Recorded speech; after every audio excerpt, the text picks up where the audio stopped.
Des cités résidentielles à la banlieue de Dakar, en passant par les quartiers populaires, les pratiquants de football ont laissé les terrains sablonneux pour les enceintes en gazon synthétique installés un peu partout dans la capitale. On ressent un énorme plaisir à jouer sur du gazon. C'est plus confortable que le sable, les sensations ne sont pas les mêmes. On n'a que le sport et c'est très important pour nous d'avoir un environnement favorable à sa pratique. Une forte demande et un business florissant pour beaucoup d'investisseurs privés qui multiplient la construction de terrains de football dans la capitale. Mais entre 18h et minuit, Les gens aiment jouer entre 18h et minuit, mais si c'est les abonnés, ils viennent entre 18h et 21h. Les revenus dépendent des jours, mais c'est entre le jeudi et le dimanche que les recettes sont plus élevées.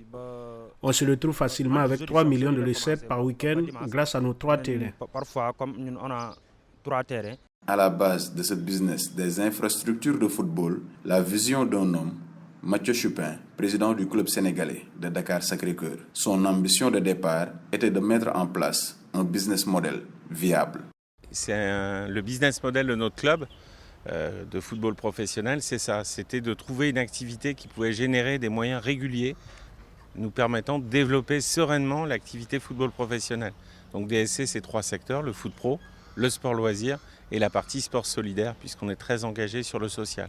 Donc c'était ça le concept au départ, et on a réussi à mettre ça en place à partir de 2010, et c'est vrai qu'on a été les premiers, et ça a été un succès assez important jusqu'à ce jour.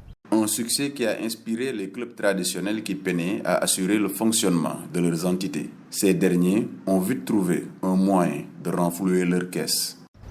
Bon, parce qu'au début, c'était très difficile avec les clubs traditionnels. Parce que comme tu vas dans un club comme Tengue FC ou NGB ou Giraffe, c'est une seule personne qui dirige le club, c'est lui qui fait son argent.